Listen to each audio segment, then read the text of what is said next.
We commissioned this fella forever ago. A big ol' orc with all the trimmings. A big custom shooter, a nasty claw, battlefield trophies, all sorts of automotive tech gubbins, glorious flowing locks. This mini is incredible. Sculpted by the wickedly talented Carlos Perez Bujedo. It's a combination of our love for miniature wargaming and the retro aesthetic. Nothing looks quite like this. And also, it's me!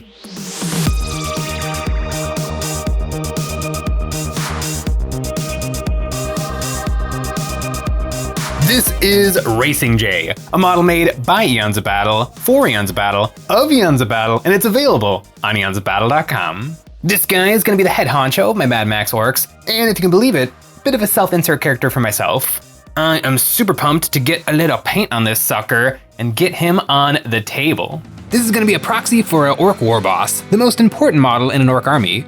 I pulled him apart, he comes in several pieces. His backpack and cables are separate, and speaking of the backpack, there are 3 different variants depending on how much sculpted smoke you want. I'm going with maximum smoke. To give this guy a base and get him ready for a limited edition where the warbosses will be standing on 50mm bases. I started out by coating the base in ultra thin superglue and then sticking down some 1/4 inch cork. Then I added a second tier so I can get him heroically standing on an angle commanding his boys to fight. I used this Dremel shaping tool to grind down the cork so I can turn it into a sandy wasteland that my orcs are trekking through. And I used some 60 grit sandpaper to smooth out the work my shaping bit did. Then I used a small standing drum to further shape the cork, checking often to make sure his feet have a nice stable spot to stand on. And once I was happy, I broke out some bits. These are ramshackle basing bits, and they're our invention and available from EonsBattle.com. Over there, we have a ton of exciting hobby goodies, Gamer's Grass Tufts, Great Head Studio Bits to spice up your Space Marines, Army Painter paints, brushes, basing cork, ultra thin and ultra thick super glue, and we've got terrain. It's the best way to support us doing what we do by getting a membership. Each month, members get a credit good for any one terrain pack I've ever made or the brand new one. I used my hobby knife and a Dremel to make some flat spots that I could glue down my ramshackle bits. I think this pile of shocks, and I'll have one stuck in the sand. Then I threw a chunk between his legs, and that'll do for decorations. Now to integrate these into the world. I mixed up some milliput to make the first layer of sand. Over the spring stuck in the ground, I made up a little lip, like this bit is displacing the sand. Then I made a snake with my fingers and I pressed it down, then I used a ball sculpting tool to smush and smooth the putty. I made another little lip around his foot and I made some small piles pushing up onto the bits. This will be the base, and now to actually apply the sand. I took sandy texture paste and I smeared this in a thin coat all over. Texture paste works best in small layers, so 2 thin coats gives me just enough gritty texture over my ground shaping. Now his base is done, and I'm gonna leave off the bits for now, just poster tacking them on, because I wanna do a really high quality paint job. I primed the whole mini in black and then hit it from above with several layers of white ink sprayed through the airbrush. Once I was happy with the crispiness of the white, I hit the whole model with a satin varnish. Whenever I'm army painting, I'm always looking for ways to give myself a speed boost. Sometimes that'll be like an airbrush base coat and then a couple of layers of speed paint. Things that let me not necessarily have to paint everything on the model. But for something like this, where I do want to sink my teeth into it and really do some damage, this kind of a project, I could really spend kind of infinite time on it. I think to make sure that I don't get lost in the sauce of painting, I'm going to start low and work my way up. Starting with this guy's boots, I mix some oak brown into dark wood speed paint. Mixing regular paint into speed paint gives more coverage but keeps the nice flow of speed paint. Then for the steel toe, I use noble skin.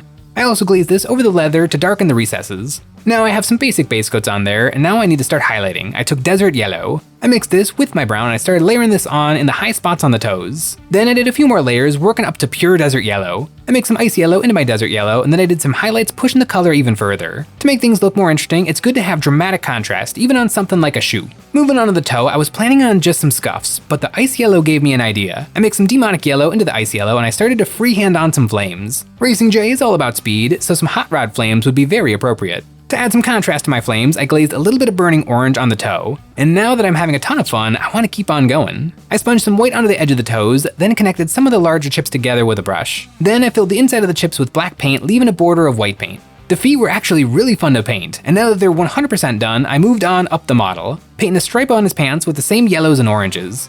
This stripe matches the stripe on Han Solo's pants. And then for those pants, I used Grim Black thin with just a little bit of speed paint medium to give them a nice clean look. I used a little bit of gray to paint on some highlights and smooth the paint just a little. The speed paint did a really good job. Now that the pants are 100% done, I moved on to the trophies. These little beaky helmets are wonderful. For the first one, I made a snap decision to make it red. I used Army Painter Paint Pure Red, mixing in some black paint to get some darker shadows for the recesses. I layered on highlights until the helmet was looking as good as the rest of him.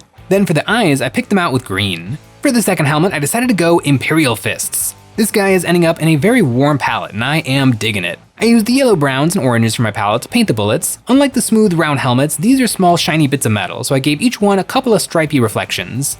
I'm knocking everything out one by one. Whenever I'm painting with the express purpose of doing a really good job, I still find it helpful to have some structure. Starting on the ground and then moving up, there's nowhere on these legs that I need to come back and touch up. And having started at such a boring spot, the legs, that turned into fire feet. If I had started out with the fun stuff like his face and his weapons, I probably wouldn't have thought to give him fiery toes, but now it's like my favorite spot on the model. And it's only gonna get better from there. Moving on up, for his padding, I took pallid bone and I glazed this all over, turning the surface a nice tan, and the recesses a more saturated brown. And speaking of a more saturated brown, I took hardened leather and I glazed this all around the edges of the pads. Laying it down and then using a clean brush to blend it in, leaving the middles cleaner. I glazed some brown over these same spots to further darken and saturate the pads. Then I took ice yellow and I stippled this onto the center of the pads and all along the edge to brighten them and give them some texture. You don't see padding on orcs very much anymore. It used to be all over them. Now onto the Shuda. I gave it a coat of noble skin and I also threw this on the in-between parts of his power claw, his helmet, his backpack, and basically all the rest of the metal. I did some gray highlights on the gun, but I want to leave it pretty dark so the plasma glow can be more dramatic. I started by base coating the coils with white paint. Then I mixed electric lime with data system glow, a fluorescent paint, and I painted this on until I had full coverage. Then I took pure data system and I started highlighting just the coils, doing many coats until they started to stand out. Then I mixed just a little bit of Guardian green into my mix and I continued highlighting the edges of the coils until there was some contrast. I glazed some white paint along the bottom edge of the coils and I made a little white reflective dot running along the upper edge of the coils. And boom, bright green retro Shuda. Moving on to the helmet clutched in his power claw, I painted the jaws in yellow so that they'll stand out from the fingers. And speaking of those fingers, I've been going back and forth on the claw. I was originally thinking bare metal, but the red helmet is looking real nice in his belt, so I think red for the fist. I base coated it in a pure red mixed with black, and then I highlighted up through pure red. Then to cheat in some more highlights, I mixed pure red, burning orange, and white together, and I edge highlighted everything. Then to make some scratches, I sponged on this color and then painted the insides with black paint. That is a claw fit for a boss, and I love this color I've discovered. Burning orange, a bit of pure red, and then a mix with white. It makes an almost fluorescent pink. I think this would be the perfect color for Racing Jay's skin. I put this over his lips and his long snout. Then for the rest of the green skin, I glazed on some Guardian green, thinned down so the zenithal can shine through. Then to highlight the skin, I grabbed Rainforest. This is a very bright, almost neon green that matches the vibrancy of the pink.